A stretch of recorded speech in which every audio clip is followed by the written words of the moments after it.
el podcast de Teo Cotidiana, episodio 30, Jesús y el pastorado. Existimos en un mundo caótico, lleno de odios, miedos y angustias. Se hace urgente volver a Jesús, volver al Evangelio, volver al mensaje de bienestar y de esperanza, volver al amor a Dios, al amor propio, al amor por el otro. Teo Cotidiana. En América Latina, en nuestras iglesias cristianas, de diferentes denominaciones, de diferentes posibilidades, que existen en las diferentes capas socioeconómicas, que ocurren en nuestros países, en medio de sus realidades. El común denominador del pastorado es el abuso del poder. Yo no estoy diciendo con esto que todos los pastores abusan, es la generalidad. Hay una media de comportamiento que se inclina en la generalidad hacia el abuso, de diferentes maneras. Hasta hace poco compartía mensajes internos con una muchacha que tuvo que viajar, pasar de país, en medio de un conflicto de acoso sexual que le estaba ocurriendo a su hija en la iglesia por parte del liderazgo. No específicamente del pastor, pero sí por parte de un liderazgo muy cercano al pastor. Se tuvieron que ir a otro país y desde ese país estaban adelantando acciones legales denunciando el acoso. Hay un montón de noticias, ¿no? De diferentes lugares donde se ha sacado a la luz el abuso sexual de pastores de diferentes iglesias a personas, incluyendo niños y niñas y adolescentes. Hay un montón de casos donde se ha afectado la psicología de las personas por el abuso tan fuerte que ha salido, ha vertido del pastor hacia sus feligreses. Cosa tras cosa, tras cosa, tras cosa. Está el caso de esta mujer que quemaron hace unos meses, hace unos años, no hace mucho tiempo, en una sesión de exorcismo, porque uno de los que estaba presente recibió de parte de Dios que la única forma de liberarla era a través del fuego. Una de las personas involucradas en el exorcismo era el pastor de la iglesia. Yo hago parte, como muchos de ustedes, de una generación que se deconstruye constantemente, que se cuestiona constantemente, que ha tomado un rumbo de la sospecha precisamente por haber vivido abuso espiritual, emocional, psicológico. Yo no, nunca, pero otros, físico, sexual, por parte de líderes, por parte de pastores y pastoras, por parte de las personas que representan, entre comillas, lo que Jesús quiere enseñar y hacer, el mensaje de Jesús, las ideas de Jesús, la voluntad de Jesús, lo que Dios quiere de las personas. Y entonces se hace necesario reevaluar el discurso del pastorado, se hace necesario revisar qué es lo que entendemos por pastor, qué es lo que entienden los pastores de sí mismos. Se hace necesario llevar el pastorado, lo que entendemos del pastorado y lo que decimos del pastorado a los pies de Jesús. Y no es de gratis el que eso esté ocurriendo. No es de gratis que haya una generalidad de abuso de poder, de abuso de confianza, de abuso espiritual, emocional, psicológico, físico y sexual por parte del pastorado en diferentes realidades en América Latina de diferentes denominaciones, incluyendo las líneas católicas, incluyendo las líneas protestantes. No es de gratis cuando detrás de la idea de pastor, de pastora, hay una insistencia de legitimarlas como la autoridad. Hemos creído y hemos determinado que ser pastor inmiscuye tener un pequeño reino donde el pastor es el rey. Que ser pastor inmiscuye que quienes asisten a las iglesias locales de ese pastor, quienes son súbditos de ese pequeño reino, deben obedecer sin cuestionar a el pastor que lidera, que reina de parte de Dios ese pequeño reino, esa pequeña burbuja de poder en las que los pastores existen. Por esos discursos en los que entendemos y miramos y reconocemos al pastor como la autoridad de la vida. No es de gratis que haya una realidad de abuso espiritual, psicológico, emocional, físico, sexual por parte del pastorado cuando hemos vertido una carga moral, cuando en el discurso les reconocemos como las personas más santas, las personas que representan a Dios, las personas que no tienen errores y por lo tanto nos podemos acercar a ellas y lo que esas personas nos digan es la palabra de Dios incuestionable, es la palabra de Dios llena de las bendiciones divinas, llena de la voluntad de Dios para nuestras vidas. Y la verdad es que esa verticalidad en la que hemos inmiscuido el pastorado no es parte de la forma en que Jesús enseñó a pastorear. Y la verdad es que esa burbuja moral en que hemos ensalzado el pastorado no es parte de lo que Jesús enseñó acerca del pastorado. En general, el modelo del pastorado es Jesús. Su historia, su vida y obra, todo lo que enseñó, todo lo que manifestó, todo lo que podemos encontrar en el Evangelio o en las diferentes versiones del Evangelio que nos llevan a Él, es el modelo a seguir, no solo como cristianos, sino también como pastores. Jesús es el buen pastor. Y de entrada creo que la primera premisa que debemos tener en nuestras iglesias, en nuestras denominaciones, es esa. Jesús es el buen pastor, no el pastor local, no la verticalidad y toda la burocracia vertical que hay en nuestras denominaciones, con sus nombres, con sus poderes, con sus decisiones que se vuelven decisiones políticas dentro de una estructura jerárquica. Una de las primeras cosas que creo que deberíamos aprender dentro de nuestras iglesias, cuando surge la pregunta, ¿quién es el pastor? Una de las primeras cosas que debemos aprender a contestar es Jesús. ¿Quién es tu pastor? Jesús. Caminar con Jesús, vivir a Jesús, es en primera instancia lo que nos pastorea.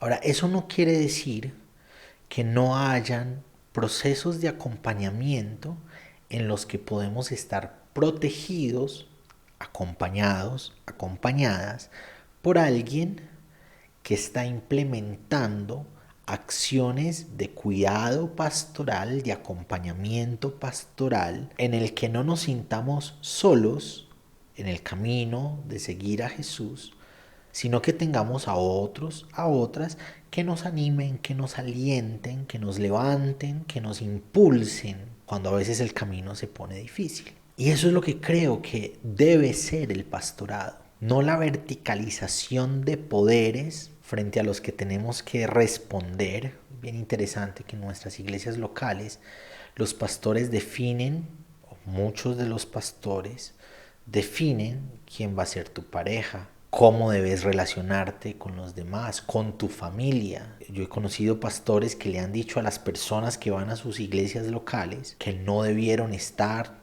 en el Día del Padre, en el Día de la Madre, por fuera de la iglesia, porque el deber del cristiano en primera instancia es cuidar de la congregación, y pues si cuidamos de la congregación, entonces Dios va a cuidar de nuestra familia. Entonces no hay que ir donde la familia, no hay que darle a la familia el tiempo que se supone que es de Dios, sino que hay que ir a la iglesia y hay que dar en la iglesia y hay que ser en la iglesia y todo lo demás es secundario.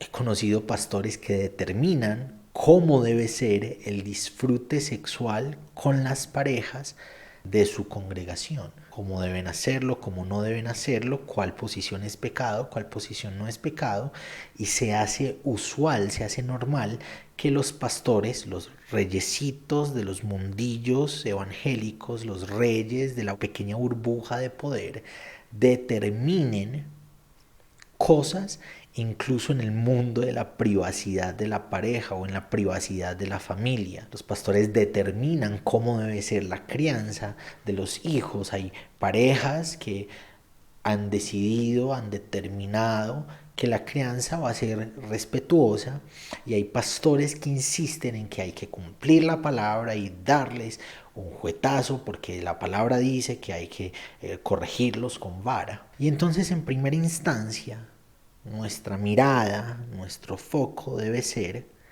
Jesús es mi pastor. Por lo tanto, no debemos soltar nuestra responsabilidad de entender el Evangelio, entender a Jesús, buscar a Jesús en nuestro día a día, al pastor y al púlpito y a lo que diga el liderazgo. Eso significa el que Jesús sea nuestro pastor, que debemos ser intencionales en el día a día, en eso de acercarnos al Evangelio y aprender de Jesús, caminar con Jesús, vivir a Jesús, dejar que sus palabras, sus enseñanzas, su estilo de vida, su forma de entender el mundo, se hagan lugar en medio de lo que nosotros somos como personas en nuestras cotidianas. Y sí hay personas que pueden estar dispuestas al acompañamiento pastoral como una segunda instancia en aras de animar, acompañar, alentar, levantar. Y creo que hay un texto, yo no he escuchado a nadie hablar del pastorado a partir de este texto, y creo que es claro que en este texto se fundan las bases del ministerio pastoral, de cómo es o de cómo debe estar fundamentado el ministerio pastoral. En la última noche, en la última comida, usualmente decimos cena, y eso, como está revestida esa palabra de tanta santidad, nos imaginamos eso, un espacio muy santo. Era una comida, la última comida, que sí se da dentro de unas realidades ceremoniales, pero también se da dentro de unas realidades familiares en que los discípulos y las discípulas de Jesús están juntos disfrutando de un banquete, disfrutando de la comida. Y Jesús promete, cuenta que Pedro lo va a negar. Lo va a negar 3 veces antes de que cante el gallo. Y Pedro está insistido en que eso no va a pasar nunca. Pedro es muy rápido en decir cosas, en hablar cosas. A cada rato hay una fricción entre Jesús y Pedro. Por allá le dice: apártate de mí, Satanás, en algún momento. Por allá saca la espada y le quita la oreja a uno de los que va a ir por Jesús. Jesús lo detiene, le pide que vuelva a envainar la espada y pone la oreja, sana la oreja de quien había salido herido. Y Jesús le dice a Pedro que lo va a negar, y Pedro pues insiste en que eso no va a ser así. Entonces se llevan a Jesús, ocurre todo este rollo de la traición, van las personas por Jesús, Pedro saca la espada, quita la oreja, Jesús sana a esa persona de la guardia del templo que había ido por él y que había resultado herido, se llevan a Jesús ante el tribunal que va a llevar su juicio y Pedro se va detrás. Alerta de spoiler: Pedro lo negó 3 veces antes de que cantara el gallo. Hasta ahí todo normal, todo como antes lo hemos leído, como se nos ha contado, todo como lo sabemos. El asunto es que Jesús se aparece en diferentes momentos a los discípulos y a las discípulas de diferentes modos. Cada una de esas apariciones puede enseñarnos algo bien interesante, pero ninguna de esas apariciones habla directamente, o no hay un registro de hablar directamente con Pedro, como sí ocurre cuando se les aparece en la orilla del mar y ellos estaban pescando. No habían podido pescar nada. Alguien en la orilla les grita si tienen pescado, nadie contesta. Este alguien de la orilla les dice pesquen en tal parte porque hay ahí una buena pesca, y echan la red y sacan más de 100 pescados, y alguien dice es el maestro y Pedro se tira. Los demás llegaron en la barca. El autor nos hace saber que para los demás no era importante tirarse, simplemente llegaron rápido porque pues no estaban muy lejos, pero Pedro se tiró. Pedro está lleno de culpa, Pedro está lleno de pena, lleno de vergüenza por la negación que había hecho al respecto de Jesús. Y cuando se da cuenta que Jesús está cerca, se tira. Una demostración de yo sigo con vos o algo así. No sé. En una intención de mostrarle su cariño en medio de lo malo que había hecho. En una muestra de afecto, sabiendo que había hecho algo mal, sabiendo que la había embarrado. El asunto es que llevan de los mejores pescados de la pesca para comer con Jesús, y después de desayunar, después de comer juntos, Jesús empieza a preguntarle a Pedro, ¿me amas? Jesús le pregunta a Pedro, ¿me amas incondicionalmente? Pedro le contesta, te amo de forma familiar. Pedro sabía que no era sin condiciones el amor que había demostrado tener por Jesús.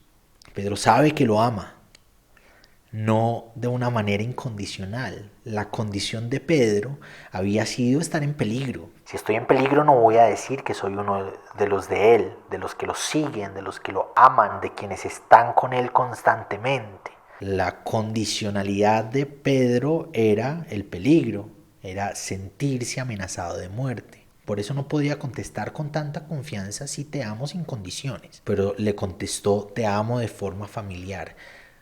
Pedro, ¿me agapas o me agapeas? Como sea que se diga. Te fileo, te filos. Pero la conclusión de cada uno de esos momentos en que Jesús le pregunta sobre el amor a Pedro es pastorea a mis ovejas, acompaña a las personas, ejerce el ministerio. La primera vez después de la negación que Jesús habla con Pedro, no le está diciendo que lo va a poner en disciplina porque lo negó, no le está diciendo vos no tenés lo que se necesita, no lo está acusando y alejando por haber cometido un error, le está hablando del amor. Él lo está invitando a ejercer el ministerio. Pastorea mis ovejas. Ministerio no como una vaina por allá arriba, vertical, ministerio como lo que significa servicio. Esté al servicio de las personas, acompáñalas, pastoréalas. Entonces lo primero que tengo por decir acerca de ese texto es que el pastorado no se basa en señalar y acusar el error, se basa en el perdón, la misericordia y el amor en medio de los errores. El pastorado no es una brecha moral donde este santo cercano a Dios, que tiene un cargo que lo pone por encima de nosotros, un cargo burocrático, porque eso es el pastorado en las denominaciones, un carnet que dice fulanito de tal pastor, muchas veces sin importar si tiene las capacidades o la vocación de servir y acompañar a las personas, muchas veces simplemente por el hecho de haber cursado una universidad donde enseña teología. El pastor no es, según esto, no es quien está en la cima, alejado del que está en la base, acusando sus pecados como curador de lo que hace o deja de hacer. En este texto, el pastor es alguien que se ha equivocado, que se ha encontrado con la misericordia y el perdón para poderle dar misericordia y perdón a otros que se equivocan. Lo segundo es que en esa escena están sentados a la mesa, todos por igual. El pastorado no es un asunto de jerarquías, el pastorado es un asunto de horizontalidad, de equidad, de igualdad. El pastor no es más que, el pastor no está en una cúspide, el pastor ama y acompaña y sirve en los escenarios de igualdad, en escenarios de no de autoridad y de dictadura, sino de amistad, de cercanía. Está sentado con Jesús, que ha venido enseñándoles por varios años que de lo que se trata el reino de Dios no es de ser servido, como muchos de los pastores de nuestras iglesias, sino de servir, como muy pocos han querido asumir el ministerio. Es el mismo Jesús que viene diciéndoles: ustedes no van a ser llamados siervos, esclavos, van a ser llamados amigos. Y claro, si cumplen lo que les mando. Y lo que manda Jesús y el Evangelio y la enseñanza constante es al amor al prójimo, amarnos los unos a los otros. Ese es el gran mandamiento de Jesús. Es en el amor al otro que encontramos amistad con Dios. Es en el amor al otro que amamos a Dios. Jesús establece el ministerio pastoral en Pedro a partir del amor. Un amor que perdona los errores. Un amor que acompaña en medio de los errores. Un amor que tiene misericordia. Un amor que no se ejerce desde la verticalidad, sino que se conversa desde la horizontalidad. Estaban sentados, desayunando, conversando. ¿Cómo se ejerce el pastorado?